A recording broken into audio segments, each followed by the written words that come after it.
Well, hey, everybody. Welcome to the Doctor's Life podcast. We have another great episode for you here today with Dr. Ganz Ferrance. We're going to be talking about men and burnout specifically. This is a juicy topic. So we're so excited to have Dr. Ganzs with us today. He has a Ph.D. in counseling psychology. He has an MA in developmental psychology. He's a registered psychologist, and he's been helping people reduce their stress, improve their communication, and have better relationships for over 2 decades. Dr. Ganzs is a favorite of the media, and he's appeared on Good Morning Canada and CTV News, as well as Psychology Today and Ebony Magazine. He's also the former chair of the Public Education Committee and vice president of the Psychologists Association of Alberta. For us U.S. folks, we're talking Canada, y'all. His down-to-earth, no-nonsense style has made him a sought-after speaker in both the U.S. and Canada, and he's author of this awesome book that we're going to be talking about, The Me Factor, The Systemic Guide to Getting What the Hell You Want, which is a book that's written by a man for a man, which is so intriguing to me. When Dr. Ganzs and I met, 2 or 3 months ago, we got to talking, and of course it was like, I'm into burnout, he's into burnout, or helping people with burnout.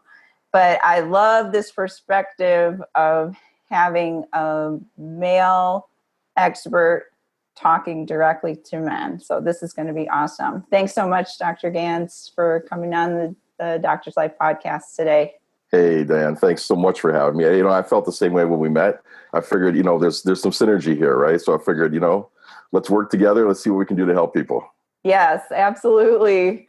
So, hey, we start the podcast every time with a story of how you came to be doing what you're doing now as inspiration for others. You're thinking of like, maybe there's a kid out there that wants to do what you do, or someone that's considering, like my son right now, he just finished his first year of college, and he's interested. Yeah, thanks. I know, man. He's interested in going to med school, but also psych, neuroscience. So I'm excited for him to listen to your story and how you got to where you are today.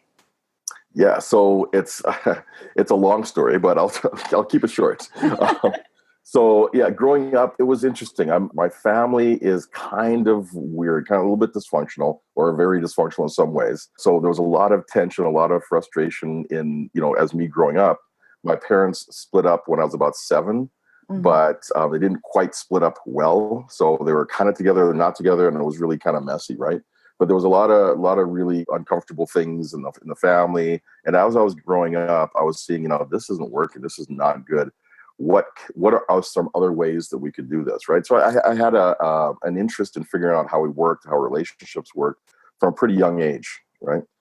So as I kept growing up, I went through my own struggles, but fortunately enough, I was lucky enough to be able to connect with a few good counselors around school, good teachers, and just kept sparking my interest in psychology. And I had the opportunity to take psychology as a couple of electives, and I loved it so much. It's like I didn't have to work to get good grades in these courses, so I just kept going. And I love understanding how we function as people, what makes us tick, but more importantly, what makes us more successful.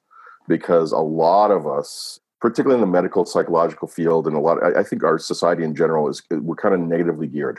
Yes. Okay? We want to diagnose a problem. We want to figure out what's wrong. We want to fix the problem and then move forward from there. Right. But very rarely are we focused on what makes us super successful. How can we avoid these things altogether? Or more importantly, how can we enhance ourselves? And that's always been a bit of my interest. Now, because I didn't have training in it at first, I actually ended up burning myself out several times myself. So I come to this stuff really, really honestly. It was probably the second or third time that I burnt myself out. I just said, you know what, this is something that has to change. And that's when I kind of came up with this model of the me factor. And it's like literally pretty much saved my life at least a couple times so far. So that's kind of how I ended up where I am today. Oh man, that's really cool. And I love that you actually say that you burned out several times, which Oh, is yeah. interesting. Let's talk about that. Like, what does burnout look like?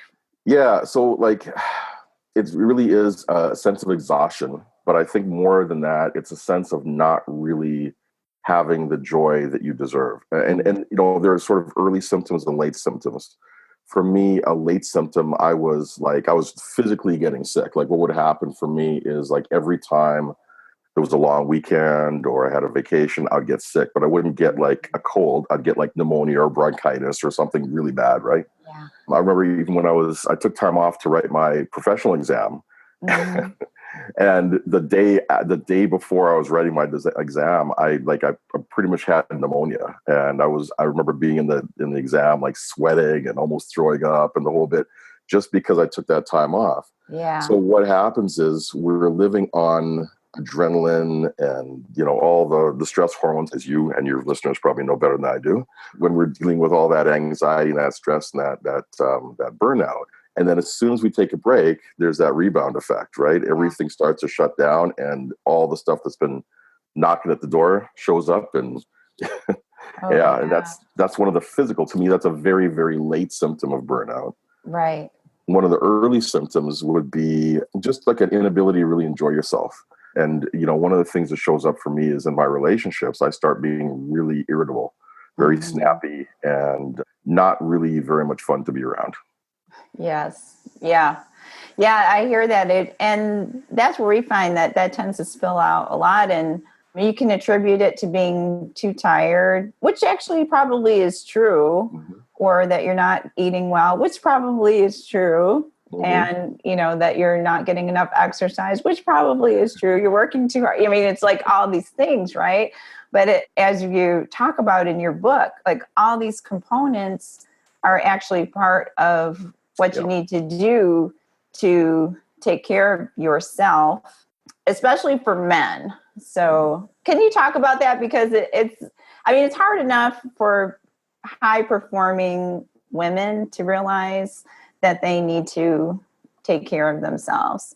But you kind of find that you speak specifically about men in your book. So like is there a difference between women and men and how it shows up as burnout or how they respond to burnout? Well, I think we all have that sense of discontent and not really enjoying ourselves and that sort of thing. But I do think for men, we probably tend more towards irritability and anger when we're feeling out of sorts than women do, right? And I think as we were talking a couple of days ago, women may actually feel that sense of doubt in themselves a little earlier, right? Yes. Feeling that something's not quite right. I'm not sure if I'm doing this, and so that there's self-esteem issues or whatever it might be. There's that doubt that comes in, where men typically, because of the way we're socialized, we would more externalize it instead of internalizing it, right? And we'll like, oh man, I can't believe this. Oh, this freaking car or these bloody people or whatever, right? And it would be outward pointing versus inward pointing. So I think that's one of the big distinctions that I would see between males and females in this. Yeah, that makes sense. Like we were saying, as Dr. Ganzs and I were talking the other day about this. Well, we talk a lot about this because we're passionate about it and we want to help people. When you look at like Maslow's triad of the burnout, right? There's depersonalization, emotional exhaustion, and reduced accomplishment. And what I hear you're saying is that the depersonalization tends to show up more. The exhaustion and especially like the reduced personal accomplishment tends to show up more in women, but that like depersonalization part of it where you're looking at people as objects and kind of getting in your way and being annoying to you. Oh, man. Oh yeah.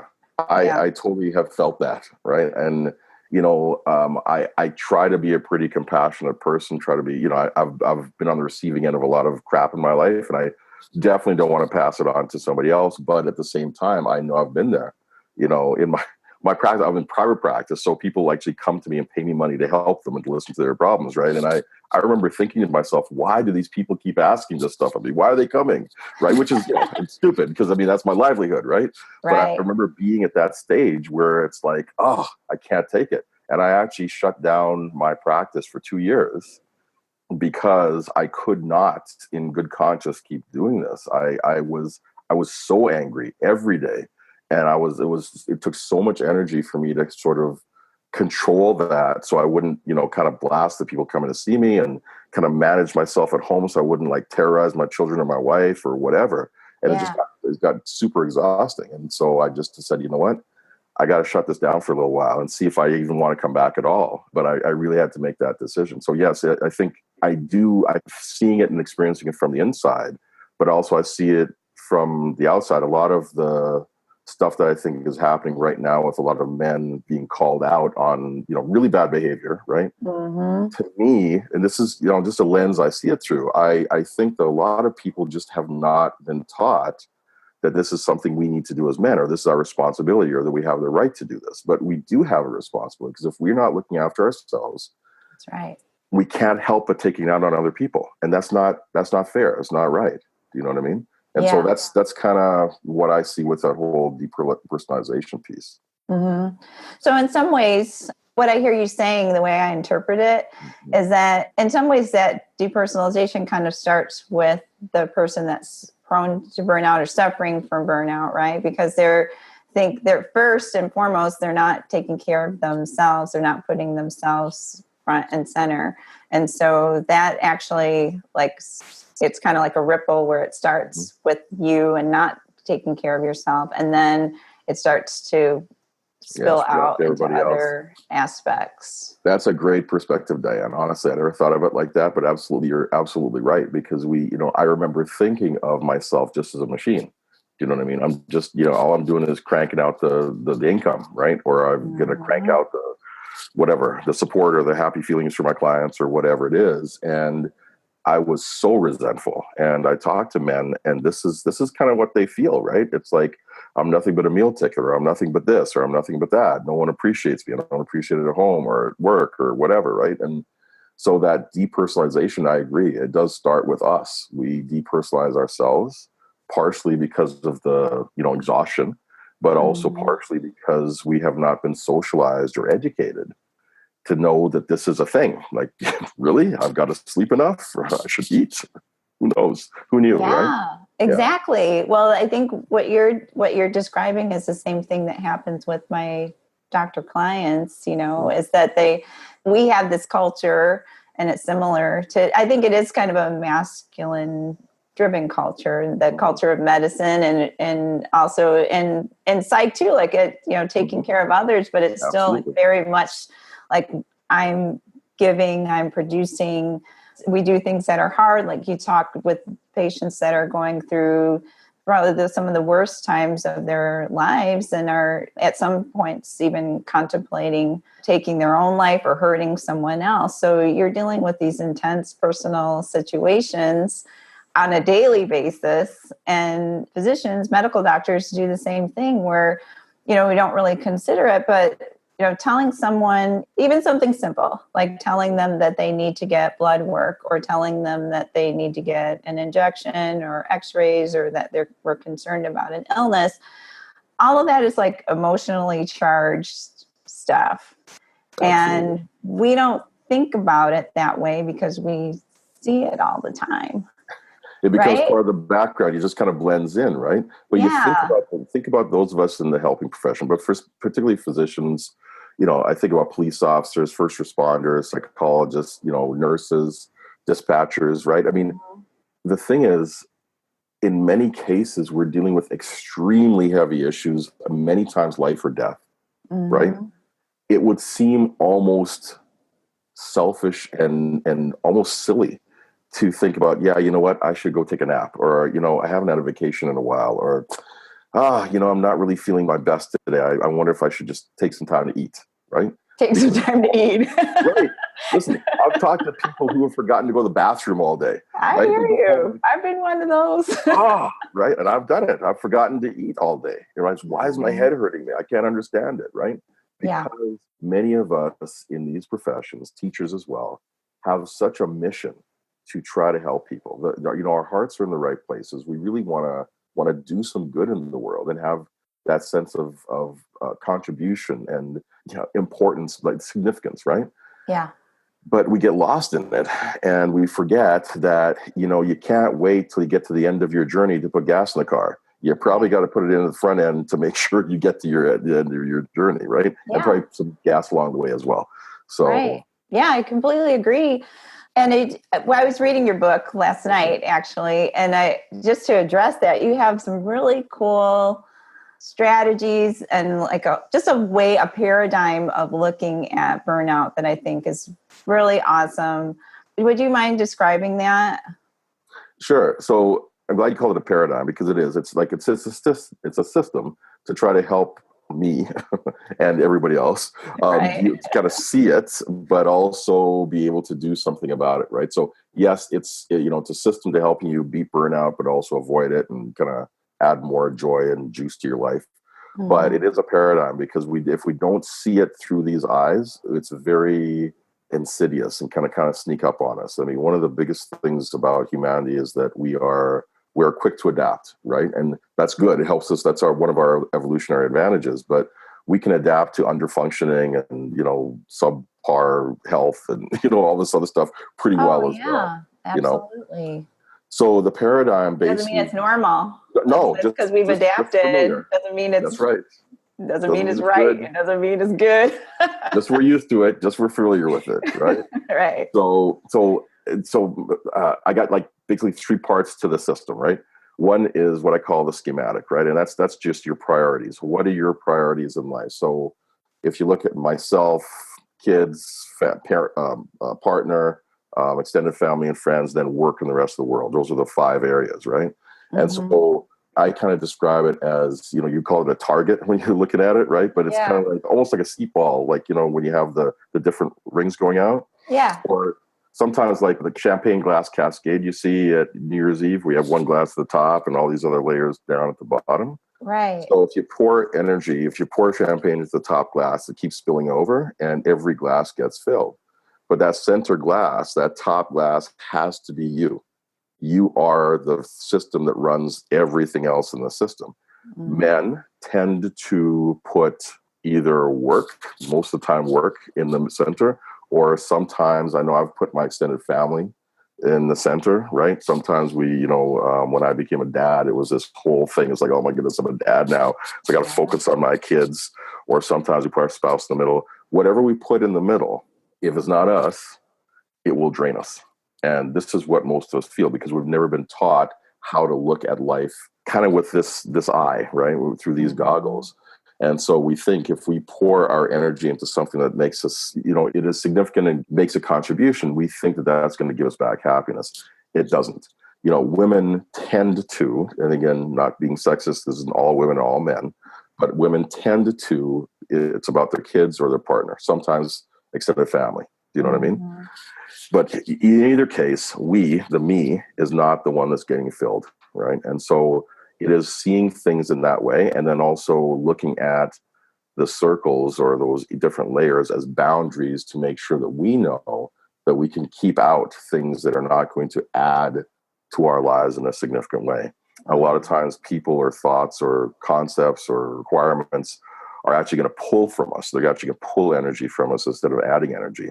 And so knowing that we have the right to hold those boundaries to make sure that the priorities are not only being fed, but also being protected. That's the first section. Yeah. Then if you blow up the center piece, the center of the me factor, the me, right? There are 7 factors that I list in there that help to feed that me, right? So intellectual, social, financial, spiritual. Yeah, there's a few of them. I can't remember all 7 of them right now. Purpose is one of them. Mm-hmm. But there's a system for feeding each one of those and knowing what they are. And when you feed those, you feel fuller, and you can then spill over and fill out the rest of that circle in a healthy way. And then the third part is what I call the decision matrix. So based on those 2 things, how do we make decisions now, factoring in all these things, so we don't make decisions based on one thing that looks good in this way, but then it's going to cost us over here in a whole bunch of ways, right? You said one of the quotes you liked was the one about the ladder, right? I've got it. Okay. I'll read it. It's cool. So this is from Stephen Covey. It was in your book, and it said, most people spend their whole lives climbing the ladder to success only to realize when they get to the top that the ladder has been leaning against the wrong wall. Dang. Yeah, I know. Ouch. It's so brutal. Ouch. I have been there too many times. Yeah. And I don't want anybody else to have to go through that pain. Do you know what I mean? Right. And so this is the thing. And so the decision matrix is one of those things that helps you to make sure, well, the whole system helps you make sure your ladder is leaning against the right wall. Mm-hmm. But also every decision you make now feeds you climbing in the right direction. Make sure you're doing things that are going to be healthy for you, but not just in that one thing. This might be good for your career, but it's going to kill your family life, or it's going to, wreck your relationship with your kids, or it's going to hurt your health or whatever. You know what I mean? And so we really need to make sure all those pieces are factored in when we make any decisions we make, so that, our lives are pointing in the same, in a consistent direction all the time. Yeah. Yeah, I think what happens is that, we just run into things as we go. It's kind of like it's human nature, right? Like for us to think that, we need to kind of plan out things, or if I do this, like, how is it going to affect this, or how is it going to affect that? So a lot of times when we're high achieving people, we're not thinking, how can it affect this? Because we're thinking we can handle everything, right? So like if you're, if I think, I'm going to take on more at work, you may not be thinking how that's going to affect your family life, because you're assuming that you're going to have enough energy to be able to do the work that you need to do and have enough room for your family, or maybe not. That's one of the interesting things that I found about this, that I was calling a target, because it looks like a target that you shoot arrows at, with the me in the center. And then there was these concentric circles going outward. Actually, in the figure that you had in the book, work was on the outside, which for most of us, even when I looked at it, I went, oh, work is on the outside? Because I didn't think of it like that. And it's not a Venn diagram, you guys. It's like, he made it specifically these concentric circles. Can you just talk more about that? Like where you start in the middle and then work is on the outside? Like, what's in between? Why is it these circles instead of a Venn diagram? Because you think like, I can put in work with the family and I can do, but that, as you pointed out, you've been through burnout like 2 times, 3 times. At least, yeah. Mm-hmm. Plus you help, like you're a mental health professional and you specialize in burnout. So I want to dig into this some more, because I don't want to let people off the hook when they're thinking about this. So when the thing about us, high performing professionals, for example, all right, the reason that we are high performing, the reason that we're in a position that we're in is because we've done well. There's been some drive, something that gets us there, right? So as we do that, we are looking for opportunities. We want to take advantage of opportunities that come our way. Some of us are really hungry for opportunities. So when opportunities come, we don't want to turn them aside. Right. Also, the busier people, the successful people get more stuff thrown at them. And so time is also shortened. Okay. Yes. So then we don't really think about how does this next thing fit in with everything else. We just think opportunity, got to go, because I don't want to waste the opportunity. I don't want to be, ungrateful for what's been given to me. Yeah. Do you see what I'm saying? Whether ungrateful to the people who are offering it, or ungrateful to the universe or God or our parents or whatever it is we're thinking about, right? Right. And so the stuff keeps coming. We keep taking it. Okay. But we all have a capacity. All of us have a capacity. And it's far better to, as you pointed out, use this as a paradigm to figure out, to first of all, recognize we have a capacity and do some strategic planning in terms of what is going to make sense for us to take on and what is going to make sense for us to either not take on or to cut out versus just taking everything on, right? Yeah. And thinking that by doing that, that's going to lead to happiness. Well, it doesn't, right? And so the reason these are circles as opposed to a Venn diagram is because the Venn diagram doesn't work, right? It's like, if I am at work and I'm thinking about my family, I'm going to be crappy at work. If I'm at home, and we've all had this experience, and we can't let work go, I'm going to be crappy with my family. One of the things that really hurt me when I was a kid, both my parents are teachers, okay? And so I'd come home and, like kids, you want to connect with your family, you want to connect with your parents, you want their attention. Our attention as parents, our eye contact, our focus is love to kids. They feel that as love, and it builds their self-esteem, and it helps them feel safe, and helps them stay off drugs and out of trouble and all this other stuff, right? What used to drive me nuts is I'd be talking to my mom and she'd be saying, oh, yeah, no, I'm listening. And she'd be correcting papers. Or nowadays it's this thing, right? Oh, yeah. It's like, you're this or... It's a phone. Right. Do you know what I mean? Computer, whatever. Right. And so the problem is that when we divide our attention, when we divide our focus, nothing gets done properly. So we have to make choices. So let's do this little experiment. So I'd ask your listeners to do it along with us. Okay. Okay, let's do it.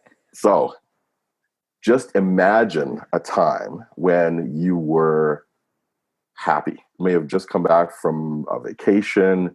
You were well rested. You had lots of sleep. You had some good food. Your body was feeling healthy, right? I can see it on your face. You're already more relaxed. It's so good. I'm so good with imagining. So as you imagine that, do you think you would be a better or worse partner for who you're in a relationship with? What do you think? At that moment when I'm, way better. Yeah.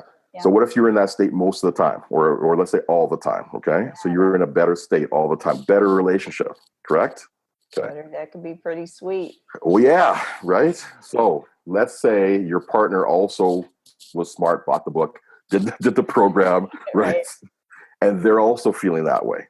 Would that relationship be better, you think? Oh, yeah. Right, okay. So what kind of parents would you guys make if you had that kind of relationship on a consistent basis? Yeah, it would be good. I remember interviewing a parenting expert probably about a year and a half ago. It wasn't for the Doctor's Life podcast. It was for a different series I was doing. And she said that the number one thing that was the best thing for kids, if you're co-parenting, is to have the co-parents in a good relationship. Absolutely. That was the number one thing. Yep. And you can't be in a good relationship if you're burnt out and miserable yourself. Right. Just can't happen, right? So it's a sequential. This is why the model is sequential as opposed to the Venn diagram, because you have to take care of the important stuff first. So you're good. The relationship is good if you have one. Now your parenting is good, so your kids are healthy, right? Kids are healthy. They're happy. Now you got those three circles taken care of. How do you think you're going to interact with your friends and family? Better or worse? Right. Totally better. Better. Yeah. So now you're healthy, you're happy, your relationship with your spouse is good, you're good with the kids are healthy, you got good connections with people around you. Now when it comes to work, if work fits, if it's the right work, you're going to jump out of bed, you're going to have all this energy. You see what I'm saying? You don't have to force yourself to go to work. You're looking forward to work because work gives you that opportunity to express all the joy and all the energy you have in a meaningful way. And if it doesn't, you have the energy to adjust it, to do what you need to do to massage it, to make it fit, or to find something that fits better. Yeah. You see what I'm saying? And this is why it's a sequential model as opposed to sort of, let's put everything together and see if we can get it all to fit. Yeah, that makes more sense because, I like to think of it, like you said, exactly, what I tell my clients is I talk to them about energy management. What energizes you, what depletes you. Yep. And you're right. It's all about, like, if you can, say that you don't like your job. Well, the interesting thing is, though, it's all a matter of perspective, right? So what can change is also, what I've seen is that as you start taking better care of yourself, being in better relationships, etc., the you that shows up to work is a different you. Absolutely. And the way that you see work is in a different way. It usually a more positive way. And your interactions at work are more positive. And so in some ways you can, by changing yourself through the me factor paradigm and process, you can actually, without leaving your job, you might be able to make your current job better. And if you can't, then you can at least see it more clearly and have the capacity to actually make decisions. You sort of become we had like this paradigm, right? There's like the villain, which is like your crappy job or whatever. And then there's the victim, and that's you. And then usually like the third part in this triangle is the hero. Mm-hmm. So like, since nobody's going to save us, and we kind of, as high performing people, we kind of don't want to, like, we want to do it ourselves. Mm-hmm. Like, how are we going to become the hero in our own lives?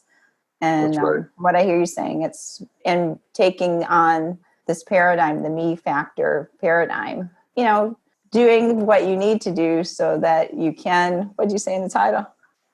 The systematic guide to getting what the hell you want. That's right. Well, listen, you can't change anything if you're tired, depleted, pissed off, and exhausted. Agreed. Right? It just doesn't happen. So you're right. You don't see your job objectively, or your spouse or your car or anything objectively if you're in the wrong state, right? And what's interesting, I don't know if you got into this part in the book yet, but when, there are a couple examples later in the book about using that decision matrix and this model. And one of the people was somebody who was looking at changing their jobs. Mm-hmm. And they actually looked at this, ran it through, it was one of my workshops, and they ran it through the system. They were very brave and did it in front of everybody, right? So yeah, they ran it through and put numbers to everything. And they just like, no wonder. Do you know what I mean? Yeah. And then they went out, they had to leave early. They went out and they were interviewing for a different job. They'd been on a bunch of interviews before. They're kind of scared to leave their old job because they've been there for a while. They emailed me the next day and said, listen, as soon I left the workshop, I went there, I looked at the job and I took it right away. I quit the other job like right now because I saw what it was doing and why. Like, it all made sense. And this is something that, well, the truth is, unfortunately, the more depleted we become, the more impaired we become, right? Mm-hmm. And so part of impairment is you also don't have what it takes to know how impaired we are. So you're losing on both ends. You become impaired, but you don't know how impaired you are, so it just feels normal. And after a while, something that's extremely dysfunctional seems super normal. And also we don't have the energy to change it or to even recognize how dysfunctional it is. And so this is one of those. And again, I did all this for me. Like, it's like, I do this. I listen to this. I read the book. I try to stay on the right path, but I figured it could help other people too.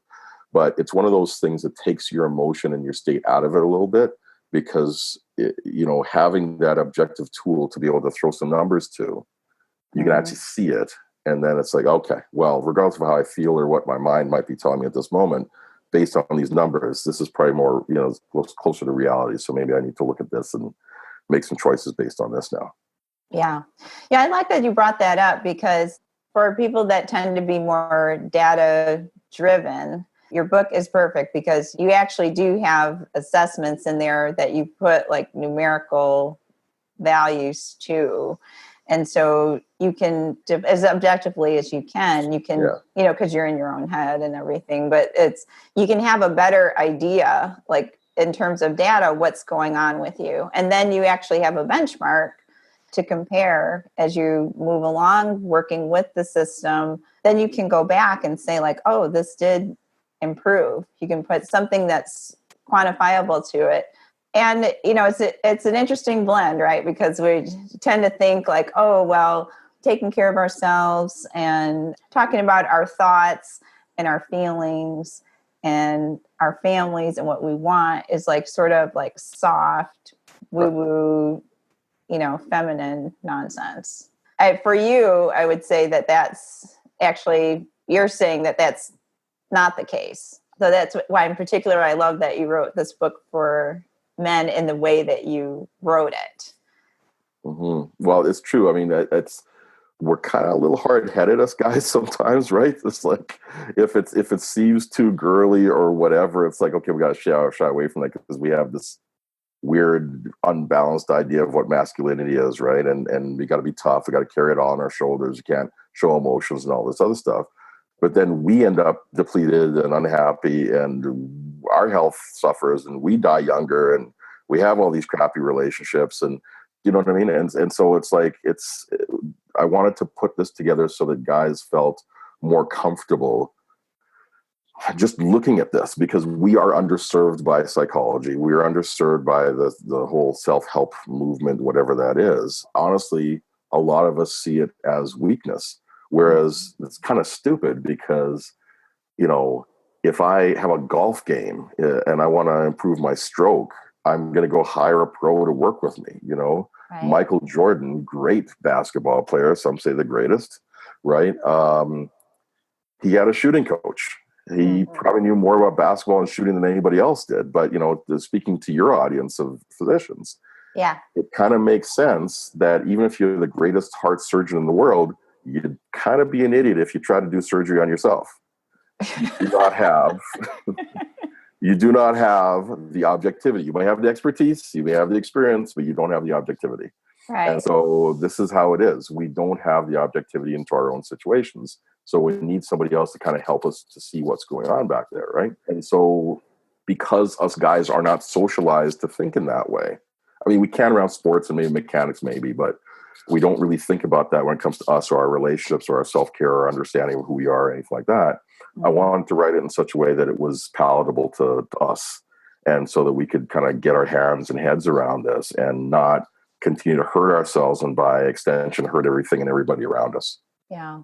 Well said. Well, thank you so much for writing this book and for chatting with me on the Doctor's Life podcast. Do you have any last thoughts to share? Wow. Well, first of all, the time went so fast. It did. To talk to you all day. Easily. Right? Literally. But, one of the things I would like everybody to think of, and it's like, it's at the top of my book, right, on the cover. And it says the most important question you can ever ask is this working for me?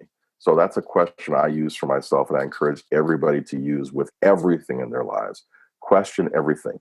Does this way of thinking work for me? Does this relationship work for me? Do these pair of pants work for me? Right? Right? Anything. Am I comfortable? Is it flattering? Right? I mean, we need to think about this because we do so much stuff that's at an unconscious level. We just do it, especially those of us who are super busy and successful and kind of are drivers. We just keep going. And we never really take the time or the moment even to actually sit down and ask, hang on a second, why do I do this? And does this actually give me what I want? Sometimes it does. Sometimes it did. One of the best quotes I heard was an African saying. It said, once you cross the river, on your journey of life, once you cross the river, abandon the canoe. Right? Okay. Yeah. And so a lot of times we don't do that. We cross the river, we carry the canoe with us through the desert because the canoe helped us. Because and the so canoe helped us. Right. Yeah. You know what I mean? So we keep carrying that canoe everywhere, even though we may never have need for it again. It's just slowing us down. So I'd like us all to start thinking about what actually works for us and what doesn't, and start making conscious, deliberate, and strategic decisions to cut out the stuff that doesn't and start to pull in the stuff that does. Yeah. Yeah. I completely agree. Well, Dr. Ganzs, man, the time did go by really fast, and I'm so happy that you were able to come and chat about life in general and the book, The Me Factor, The Systemic Guide to Getting What the Hell You Want. If folks want to find out more about what you're up to and find out more about the book, how can they get hold of you? The easiest way is drganz.com, doctor spelled out, DOCTOR, and Ganzs is spelled GANZ, or a Z for our Canadian friends, .com. The book also has its own landing page as well. That's themefactor.me. And so you can go there and check that out as well. Awesome. Well, we'll put that all in the show notes so you guys can refer to that. Once again, thanks so much for coming on the show today. And thanks you all for listening to another episode of the Doctor's Life podcast. Until next time, everybody, hope you stay happy and healthy. Take care. Thanks, Dianne. You've been listening to the Doctor's Life podcast with Dianne Ansari-Winn, MD. Go to www.dianneansari-winn.com to read show notes, listen to past episodes, share your comments and show ideas, and pick up your free PDF and video of easy and proven strategies that will melt your daily stress away. That's www.dianneansari-winn.com.